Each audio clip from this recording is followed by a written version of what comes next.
Hello नमस्कार, मैं हूं नीरज कुमार और आप देख रहे हैं मोबाइल न्यूज 24। वक्त हो गया है दिन भर के बड़ी खबरों की। चीनी साइबर हैकरों ने यूएस के ट्रेजरी डिपार्टमेंट को निशाना बनाया है, जहां अमेरिकी ट्रेजरी के प्रवक्ता ने कहा है कि यह घटना इसी महीने की शुरुआत में हुई, जहां चीनी सरकार द्वारा प्रायोजित साइबर हैकरों ने third party cyber security provider की सुरक्षा को भेद दिया और ट्रेजरी वर्क स्टेशन और कुछ अनक्लासिफाइड डॉक्यूमेंट का रिमोट एक्सेस हासिल कर लिया। अमेरिका में भारतीय H-1B वीजा होल्डर के खिलाफ हो रहे विरोध को लेकर केंद्र सरकार चिंता में आ गई है, जहां विदेश मंत्रालय और आईटी मंत्रालय अमेरिका में वैध रूप से काम करने वाले भारतीय प्रोफेशनल की स्थिति पर नजर बनाए हुए है। वहीं आईटी मंत्रालय ने अमेरिकी कंपनियों से पूछा है कि ग्राउंड पर इस वीजा को लेकर अब हालात क्या है। प्रधानमंत्री नरेंद्र मोदी ने छोटे छोटे गांव और कस्बों में पढ़ने और अर्थपूर्ण चर्चा की परंपरा विकसित करने की बात को आगे बढ़ाया है, जहां संसद सदस्यों के साथ मुलाकात के अवसर पर पीएम मोदी ने एक बार पढ़े जाने के बाद कबाड़ के रूप में देखी जाने वाली पुस्तकों, पत्रिकाओं और समाचार पत्रों की असीमित शक्ति पर विचार पेश किया। महाकुंभ का शाही स्नान अब अमृत स्नान के नाम से जाना जाएगा, जहां आज मुख्यमंत्री योगी आदित्यनाथ ने प्रयागराज में बायो सीएनजी प्लांट और फाफा मऊ स्टील ब्रिज का शुभारंभ किया। उन्होंने महाकुंभ 2025 की तैयारियों का निरीक्षण किया, घाटों का दौरा किया और गंगा जल का आचमन कर समीक्षा बैठक में घोषणा की कि शाही स्नान को अब अमृत स्नान कहा जाएगा। मई 2023 से मणिपुर में जारी हिंसा के लिए मुख्यमंत्री एन वीरेंद्र सिंह ने सार्वजनिक तौर पर माफी मांग ली है। उन्होंने कहा है, पिछला साल राज्य के लिए काफी दुर्भाग्यपूर्ण रहा। वीरेंद्र सिंह ने लोगों से अपील की है कि वो पिछली गलतियों को भूल जाएं और माफ कर दें। उन्होंने आने वाले साल 2025 में राज्य में शांति की स्थापना की उम्मीद जताई है।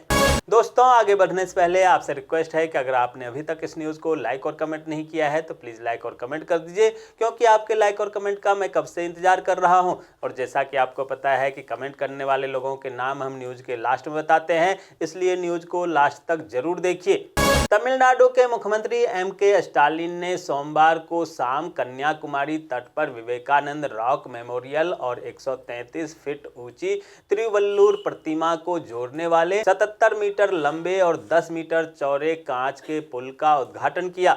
यमन के सुप्रीम कोर्ट ने एक भारतीय नर्स निमिषा प्रिया को मौत की सजा सुनाई है, जहां सुप्रीम कोर्ट ने एक नागरिक तलाल अब्दो मेहदी की हत्या के मामले में मौत की सजा सुनाई है। अब इसके बाद भारत सरकार निमिषा की मदद के लिए आगे आई है। केंद्र सरकार ने केंद्रीय जांच ब्यूरो के पूर्व इंस्पेक्टर राहुल राज को रिश्वत लेने के मामले में गिरफ्तार किया है, जिसके बाद राहुल राज का जांच में उत्कृष्टता के लिए दिया जाने वाला पुरस्कार रद्द कर दिया गया। मुंबई में अंडरवर्ल्ड डॉन दाऊद इब्राहिम की दुकान को नीलामी में खरीदने वाले फिरोजाबाद निवासी हेमंत जैन को आखिरकार 23 वर्ष के बाद मालिकाना हक मिल गया, जहां मुंबई के उप निबंधन कार्यालय में अपने नाम रजिस्ट्री होने के बाद 21 जनवरी को दुकान पर भौतिक कब्जा लेने मुंबई जाएंगे।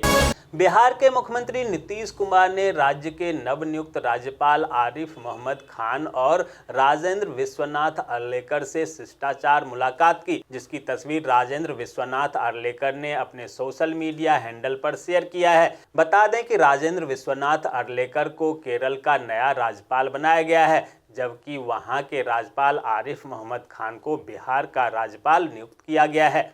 दिल्ली की पूर्व मुख्यमंत्री शीला दीक्षित के बेटे और कांग्रेसी नेता संदीप दीक्षित ने कहा है कि वह आम आदमी पार्टी के राष्ट्रीय संयोजक अरविंद केजरीवाल के खिलाफ केस फाइल करेंगे। दीक्षित ने पंजाब सरकार पर चुनाव से पहले मतदाताओं को प्रभावित करने के लिए दिल्ली में बड़ी मात्रा में नकदी भेजने का भी आरोप लगाया है। पंजाब सरकार को सुप्रीम कोर्ट से किसान नेता जगजीत सिंह डल्लेवाल को मेडिकल हेल्थ प्रदान करने के आदेश का पालन करने के लिए और समय दिया गया है। अब इस मामले पर 2 जनवरी को सुनवाई होगी। हरियाणा सरकार लाल डोरे में रहने वाले आबादी को बड़ा तोहफा देने जा रही है, जहां प्रदेश सरकार स्वामित्व योजना के तहत लाल डोरे में रहने वाले आबादी को उनकी जमीन का मालिकाना हक देने की तैयारी में है। इसके तहत जो व्यक्ति लाल डोरे में 10 साल से ज़्यादा समय से रह रहे हैं उनको अब उनकी ज़मीन का मालिकाना हक सरकार देगी। इसके लिए उन्हें मात्र 1 रुपये रजिस्ट्री के लिए चुकाना होगा। देहरादून नगर निगम चुनाव को लेकर महापौर पद के लिए नामांकन दाखिल करने की प्रक्रिया पूरी हो चुकी है, जहां बीजेपी, कांग्रेस समेत 11 उम्मीदवारों ने ताल ठोका है। इनमें से 6 निर्दलीय उम्मीदवार हैं। झारखंड में जल्दी ही शिक्षकों की बम्पर वैकेंसी होने जा रही है, जहां शिक्षा विभाग 10,000 शिक्षकों की भर्ती की कार्य योजना तैयार कर रहा है। मुख्यमंत्री की ओर से हरी झंडी के बाद अब शिक्षा मंत्री के निर्देश पर नियुक्ति के संदर्भ में गाइडलाइन तैयार कर लिया गया है। नया साल से पहले रायपुर में हुआ डबल मर्डर, जहां बजरंग दल के खंड संयोजक समेत 2 की हत्या कर दी गई। अब इस मामले में 6 आरोपियों को गिरफ्तार किया गया है। मध्य प्रदेश में हुआ बड़ा हादसा, जहां मजदूरों को ले जा रहा पिकअप वाहन पलट गया, जिसमें 3 लोगों की मौत हो गई और 13 लोग घायल हो गए। हिमाचल प्रदेश अस्पताल प्रशासन की बड़ी लापरवाही सामने आई है, जहां दर्द से कराहते मरीजों को ऑपरेशन की डेट देने की जगह यूरोलॉजी विभाग के चिकित्सक ने मरीजों को यह कहकर लौटा दिया कि यहां पर डॉक्टरों की कमी है, लिहाजा सुविधा न होने के कारण मान्यता प्राप्त अस्पतालों में उपचार करवा लें।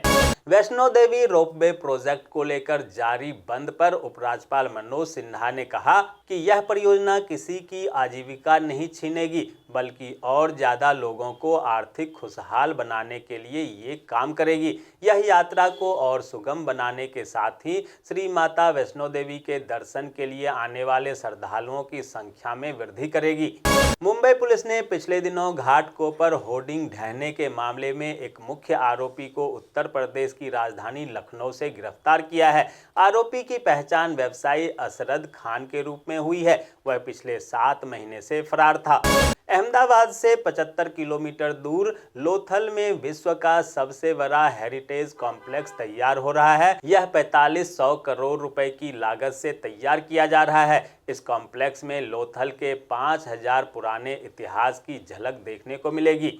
लीवर में एक्स्ट्रा फैट जमा होना फैटी लीवर कहलाता है, जो समय रहते अगर ध्यान ना दें तो कई बीमारियों को जन्म दे सकता है। लीवर को हेल्दी रखने के लिए रोजाना ब्रिस्क वॉकिंग करना बहुत फायदेमंद है। जब आप तेज चलते हैं तो आपका दिल तेजी से धड़कता है और शरीर में गर्मी पैदा होती है। इससे लीवर में जमी चर्बी पिघलने लगती है। अगर आपको फैटी लीवर की समस्या है तो रोजाना आधा घंटा जरूर तेज दौड़ें।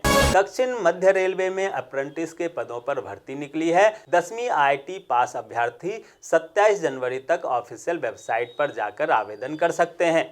दोस्तों, मैं देख पा रहा हूँ कि आप में से बहुत सारे लोगों ने इस न्यूज़ को लाइक किया है और कमेंट भी किया है, लेकिन अभी भी कुछ लोग बाकी हैं जिन्होंने न्यूज़ को लाइक और कमेंट नहीं किया है। उनसे भी आग्रह है कि प्लीज़ प्लीज़ प्लीज़ वे भी न्यूज़ को लाइक कर दें, कमेंट कर दें, साथ में शेयर भी कर दें। तो ये थी दिन भर की बड़ी खबरें। ऐसे ही खबरों से अपडेट रहने के लिए चैनल को सब्सक्राइब कीजिए, नोटिफिकेशन बेल को दबाइए, वीडियो को लाइक कीजिए और ज़्यादा से ज़्यादा शेयर कीजिए, ताकि आप और आपके जानने वाले रह सकें देश और दुनिया के तमाम खबरों से अपडेट।